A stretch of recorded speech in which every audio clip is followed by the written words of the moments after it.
গরমকালে না আমার কিছুই ভালো লাগে না। শুধুমাত্র এই আম আর লিচুটাকে বাদ দিয়ে। আমি জানি আমার মতন সবাই সেম রিলেট করতে পারবে। তাই গরমকালটা কিছু করি আর না করি মন ভরে আম লিচু খেয়ে নিই। ব্রেকফাস্ট থেকে শুরু করে ডিজার্ট পর্যন্ত আম তো থাকেই থাকে। তো মিড মর্নিং এ একটা ডাব ছিল।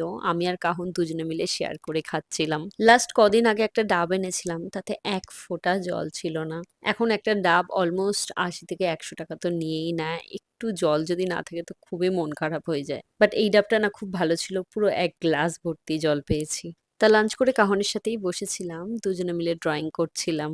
আর এখানে দেখো কাহনের বাবা ম্যাঙ্গো স্মুদি করেছে। সেটা খেয়ে কাহনের মুখ পুরো আমে মেখে গেছে। বিকেলের দিকে ব্লিঙ্কিট থেকে কিছু অর্ডার দিয়েছিলাম। কাহন না ব্লিঙ্কিট এলে ভীষণ খুশি হয় আর ও জিনিসটা রিসিভ করতে চায়। আসলে রেগুলার ডেট না আমি ওর সাথে ব্লিঙ্কিট খেলি। তো যখন রিয়েলে ব্লিঙ্কিট আসে তখন ও খুব মজা পায়। তো বেশ অনেকদিন হয়ে গেছে কাহনের মাখানা শেষ হয়ে গেছে, পাস্তা শেষ হয়ে গেছে। তো সেগুলোই অর্ডার করেছিলাম। ভেবেছিলাম সন্ধ্যের দিকে আর কোথাও বের হব না। তাই পরের দিনের জন্য কাহনের জন্য দুটো কলাও নিয়েছিলাম। একটা ডাইজেস্টিভ বিস্কিট নিয়েছিলাম আর সুইট কর্ন নিয়েছিলাম। আর আমি যখনই ব্লিঙ্কিট করি না কেন, যাই কিনি না কেন, এই মিল্কি মিস্টের আমি এই কার্ডটা তো নেই। মিল্কি মিস্টের এই ইয়োগার্ট গুলো আমার না ভীষণ ভালো লাগে খেতে। ব্লিঙ্কিটে দেখলাম না আশীর্বাদের ম্যাঙ্গো লাস্সি পাওয়া যাচ্ছে, তো সেটা অর্ডার করেছিলাম। বেশি দাম ছিল না, অনলি 15 টাকা করে, কিন্তু খেতে নাকি বেশ ভালো ছিল।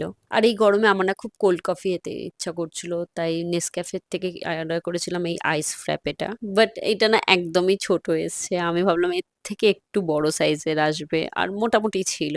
আমুল রিসেন্টলি অনেক রকম আইস কফি বের করেছে, বাট সেটা ট্রাই করার ইচ্ছা ছিল, কিন্তু ব্লিঙ্কিটে ছিল না, তাই এটাই অর্ডার করেছি। তো এই গরমে তো কোথাও বেরোনোর প্ল্যান ছিল না, কিন্তু অলমোস্ট ১ সপ্তাহ হয়ে গেল বাড়িতেই রয়েছি। আর আমার সাথে সাথে কাহনও ভীষণ বোর হচ্ছে, তাই আশেপাশে একটু স্কুটি করে ঘোরার জন্য বেরিয়েছিলাম। তো কাছেই ছিল দমদম পার্কে এই মন্দিরটা, যেটা তো আমরা মাঝে মাঝেই যাই, তো সেটাতেই গেছিলাম।